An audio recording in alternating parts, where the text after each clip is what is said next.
Les amis, j'espère que vous allez bien. On se retrouve encore dans cette vidéo. Cette fois-ci, on va regarder quelque chose ensemble. Suivons ensemble. C'est parti. Nous avons entendu les nouvelles autorités nigériennes dire qu'ils dénoncent des accords avec un pays étranger. Et puis, le régime change au Niger, c'est dans un autre pays qui a une réunion du comité de défense. Ça, c'est quoi ça? Pendant que les Nigériens se cherchent, c'est d'autres qui se réunissent, ils font une réunion du comité de défense. Et vous savez la conclusion? Qu'ils ne vont pas quitter. Et là, tu viens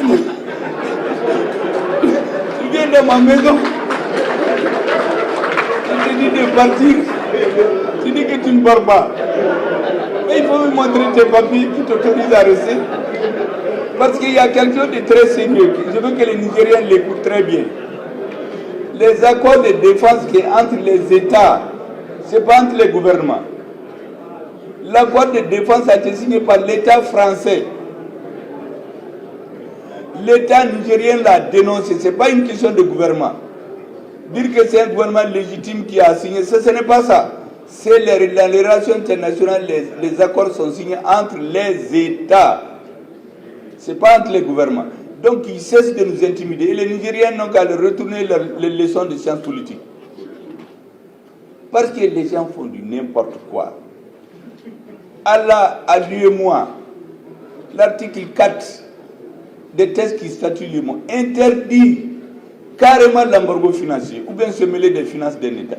Donc vous ne pouvez pas du début à la fin violer les textes et venir nous dire que c'est pour construire un État de droit. Il faut que les Africains disent non. Et nous allons continuer à dire non. Et moi je compte sur la sagacité, l'expérience des chefs d'État africains pour que vraiment ils reviennent à la raison. Ce n'est pas la peine de venir se faire utiliser par un pays étranger pour venir enlever la communauté économique des États de l'Afrique de l'Ouest et mettre communauté politique des États de l'Afrique de l'Ouest et intimider les Africains. On ne peut pas l'accepter. Ça c'est, mesdames et messieurs, c'est quelques mots que je voulais vous dire. Voilà les messieurs qui décident de fermer toutes les frontières. Et puis eux, ils veulent venir. Mais si vous fermez les frontières, pourquoi vous venez chez nous? Si les frontières sont fermées, c'est pour tout le monde. Et puis le Mali, ils sont allés jusqu'à sanctionner le ministre des Affaires étrangères, le président. Même pendant la guerre en Europe, on n'a jamais fait ça. Mais si vous sanctionnez le président et le ministre des Affaires étrangères, mais vous allez parler avec qui? Après, on prend des avions pour venir chez nous, un territoire qui est fermé. Mais qu'est-ce que tu viens faire là-bas? Vous avez fermé le président, vous avez sanctionné le président, vous avez sanctionné le ministre des Affaires étrangères. Ils ont fermé leur territoire. C'est vous qui avez fermé les premiers d'air. Pourquoi vous venez? Donc vraiment, il faut que les Africains arrêtent de faire les choses sur commande. Parce que ceux qui les commandent de faire ça ne font pas ça chez eux. On a fermé ici l'aéroport à un moment pour une compagnie. Mais on leur a donné 10 jours pour reprendre. On leur a dit qu'en 10 jours, s'ils ne reprennent pas, nous réservons le droit de donner à d'autres sociétés. Mais ils sont venus. Mais pendant ce temps, il y a des Africains qui continuent à dire non, non, non, nous on ne vient pas. Vous perdez plus de 2 milliards. Les autres sont en train de faire leurs affaires. Mais il faut que les Africains arrêtent ça. C'est pour cela que j'ai dit à des diplomates, il faut qu'ils comprennent qu'au Mali, en tout cas, je ne sais pas ailleurs, le coefficient intellectuel des Maliens, là, il est largement au-dessus de la moyenne. Parce qu'ils croient que le coefficient, là, on peut mélanger les choses et venir nous donner. Du n'importe quoi dans une marchandise, dans un emballage qui n'est pas bon. Nous, on ne va pas accepter. Il faut qu'on s'entende sur ce que nous faisons. On ne peut pas faire des choses qui sont contraires aux intérêts de nos peuples. Il faut vraiment que les Africains reviennent à la raison. Alors les gars, j'espère que vous allez bien encore une fois de plus. Si tu me découvres pour la première fois sur la chaîne, je suis Noël Kwasi. Je suis entrepreneur, je suis aussi investisseur. Alors sur la chaîne, on parle de business, d'investissement, de développement, d'opportunités d'affaires. Et ici, dans le cadre de cette vidéo, c'est beaucoup plus l'aspect développement. Parce que je l'ai déjà dit dans une des vidéos, que tout ce qui on va dire touche au développement du continent, ben, on essaiera d'évoquer sur cette chaîne parce que l'objectif pour nous, c'est de voir notre continent se développer. Nous soutenons ce continent parce que c'est un continent que nous aimons. Nous souhaitons que le continent se développe à l'instar des autres continents et c'est notre objectif. Donc quand ça ne va pas dans le sens du développement, on va toujours parler. Donc si ce sont des thématiques tout de suite qui te disent, si tu viens pour la première fois, n'hésite pas, tu peux t'abonner et puis continuer de nous suivre parce qu'on partage aussi d'autres choses. On partage pas mal de choses aussi intéressantes ici. Les gars, si vous avez bien écouté, le Premier ministre, M. Maïga, le Premier ministre malien d'ailleurs, M. Maïga dans cette révélation-là, un peu ironique, mais qui est de beaucoup de sens et beaucoup de vérité. En fait, en réalité, les enjeux sont beaucoup plus grands. Oui, les enjeux pour les Occidentaux, les enjeux, on va dire, beaucoup plus pour la France, sont beaucoup plus grands. C'est un peu comme il a dit, un peu ce qui s'est passé au Mali. Alors, tu ne peux pas venir chez moi. Je t'invite, d'après toi, enfin sinon selon toi, je t'invite de venir chez moi. Tu viens chez moi pour m'aider à chasser les terroristes. Tu viens chez moi parce que j'estime que tu as les capacités, tu as les moyens de pouvoir m'aider à combattre les terroristes. Ces terroristes qui terrorisent nos populations. Et pendant que je fais la vidéo, j'ai une grosse pensée pour nos frères du Burkina. Vraiment soutien à vous, les frères du Burkina, surtout dans les zones qui sont en proie à tout ce qui est comme attaque djihadistes ou autres. Soutien à vous et puis on est avec vous. Donc, vous voyez un peu les gars, tu viens chez moi pour m'aider à chasser, ok, les terroristes qui fatiguent ma population. Tu es d'accord, tu viens, tu es même chaud, tout ça, parce qu'en réalité, tu avais déjà ton plan. Tu venais pas forcément pour m'aider, mais tu venais aussi en fait pour dealer avec les deux camps. Et la vidéo était nette dans cette interview accordée à un député français. Écoute ça. Un intérêt national bien compris, qui est que la France reste sur la question de la lutte contre le terrorisme, en l'occurrence, c'est ça. Mais pas que. Écoutez, c'est-à-dire, moi je veux pas être naïf parce qu'en diplomatie, il faut pas être naïf. La France a besoin d'être présente en Afrique, y compris pour ses intérêts économiques. Voilà. Donc ils sont là pour les intérêts économiques. Donc la France ne peut pas se permettre de pouvoir perdre en fait cette zone-là, la zone du Sahel. Ils ne peuvent pas se le permettre. Donc venir dans le Sahel pour eux, c'est un objectif. La France ne pouvait pas se permettre de perdre cette zone. Ils devaient absolument être présents dans le Sahel. Malheureusement, ça ne s'est pas bien passé avec le Mali. Donc tu es venu, après j'ai estimé que voilà, tu n'arrivais pas à m'aider. En réalité, à pouvoir dégager ceux qui terrorisent ma population. Donc je t'ai dit, ben écoute, le partenariat, il faut qu'on essaie de voir parce que en réalité, tu m'aides pas et tout. Donc voilà, il faut mettre fin. Tu dis niet, tu ne bouges pas. Mais pourquoi tu ne bouges pas? C'est parce qu'en réalité, comme je disais, tu n'es pas venu pour m'aider dans le fond. Tu es venu plutôt pour tes intérêts. Tu es venu pour dealer entre les deux camps. Parce qu'en réalité, c'est là que se trouve le bas blesse. Finalement, le Mali finit par les mettre hors de leurs frontières. Donc, il se rabat sur le Niger. Et le Niger qui devient la seule base. Alors, c'est la seule base française quasiment qui existe, en tout cas dans le Sahel. Donc, le Niger devient la seule base.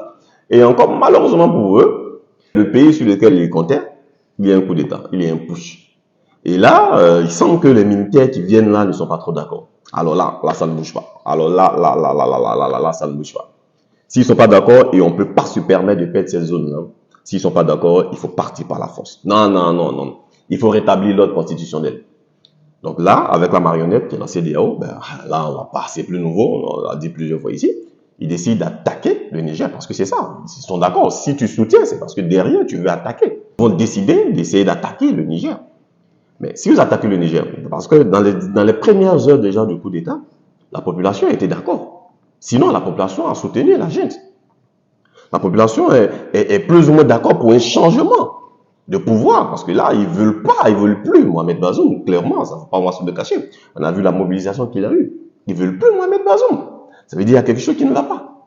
Donc, si la population est derrière les militaires, quand vous venez attaquer les militaires, mais c'est qui vous attaquez? Vous attaquez la population. Vous attaquez la population. Donc, c'était déjà dessiné que c'était un bain de sang qui allait couler au Niger. Donc, certains pays ont regardé dans le fond. Déjà, on commençait par certains pays même occidentaux, l'Italie, l'Allemagne et tout, appelés au calme. Mais voilà, le big boss, qui est la France, la CEDEAO, ne voulait rien savoir. Il faut attaquer parce que si elle rate le Niger, c'est pas bon. C'est l'économie à long terme de la France qui va péricliter. Donc, il faut absolument agir là. Et encore là, le coup de maître, parce que d'habitude, vous avez remarqué, lorsque par exemple la France veut attaquer quelque part, lorsque la France n'est pas d'accord avec un État, quelque part, elle demande l'avis des États-Unis. Et elle a besoin du soutien parce que si les États-Unis soutiennent la France, ils peuvent faire ce qu'ils veulent. On a vu un peu tout à l'heure, on va voir, avec le cas de la Libye. Donc si les États-Unis soutiennent, ils peuvent faire ce qu'ils veulent. Et là, les États-Unis, parce qu'ils ont aussi regardé, il y a un gros enjeu pour les États-Unis également dans la zone. Donc ils ne peuvent pas se permettre de perdre les bases. Donc ça, c'est clair.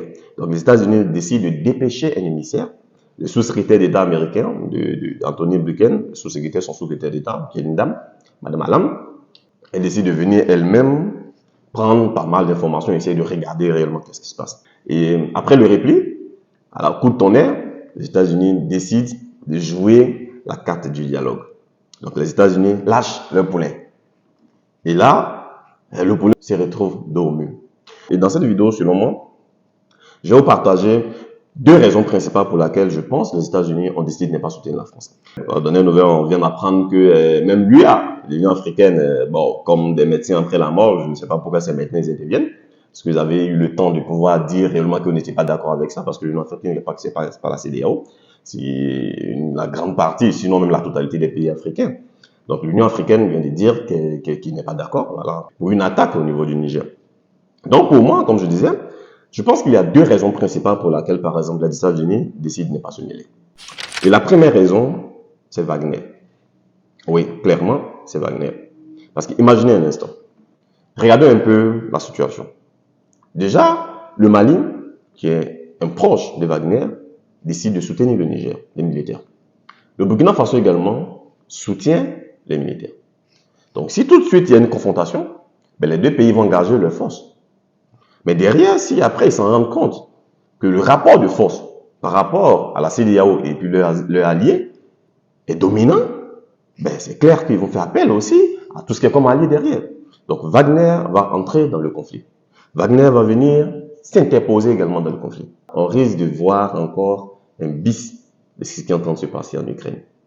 Donc déjà, les États-Unis ont essayé de regarder tout ce contour-là pour dire non, attention, il y a quelque chose qui ne va pas, il faut bien regarder l'affaire avant d'attaquer.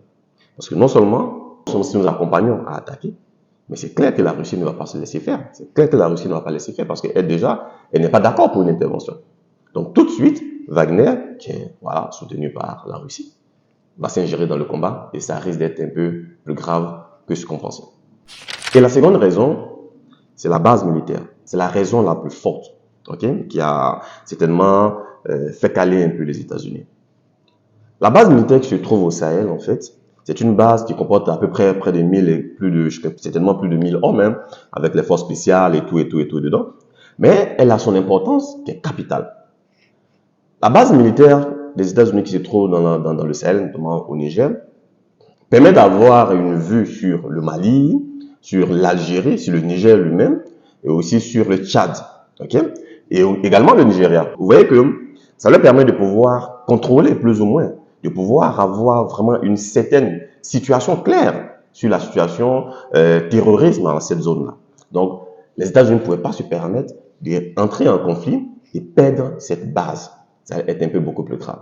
C'est vrai que les enjeux économiques des États-Unis par rapport à la France ne sont pas pareils, mais ils ne peuvent pas se permettre de perdre leur base. Donc, en regardant tous ces aspects-là, tous ces moyens-là, ils se disent non, mais il faut passer par la voie du dialogue. Et aussi, il y a une troisième raison que je trouve quand même intéressante aussi, ben, c'est l'histoire. C'est l'histoire. Les amis, on a vu un peu ici ce qui se passait avec Kadhafi. On a vu que lorsque la France a fourni ses preuves et voilà et tout, parce que il faut établir un état de droit, tout ce qui blablabla, tout ce que vous savez, ben, les États-Unis n'ont pas hésité. Ils ont accompagné la France avec l'OTAN et tout à bombarder Kadhafi. Même si après, voilà, Obama est venu faire un semblant d'excuses et tout, voilà. Mais ils ont bombardé. Ils ont vu que c'était une erreur. Ils ont vu que c'était beaucoup plus pour l'intérêt de la France. Donc cette erreur-là, ils ne veulent plus forcément la commettre.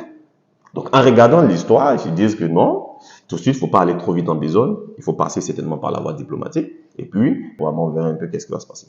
Donc pour moi, voilà un peu les raisons, ok, les deux raisons ajoutées avec celle de l'histoire passée avec la Libye, que je trouve quand même appropriée, raison pour laquelle, par exemple, les États-Unis décident de ne pas soutenir tout de suite le poulet. Mais attention, il ne faut pas crier vite, victoire.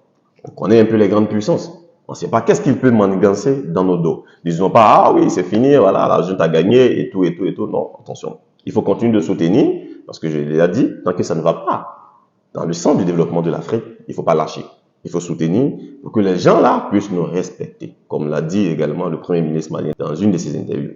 Il faut nous faire respecter et la France et les Occidentaux doivent nous respecter. Donc ne crions pas victoire, observons et soutenons toujours le peuple frère, ce peuple nigérien là, parce que je pense que ce combat là, il vaut la peine de le faire.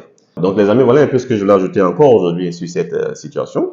Et on suit encore toujours de près, on essaie de regarder qu'est-ce qui va encore se passer.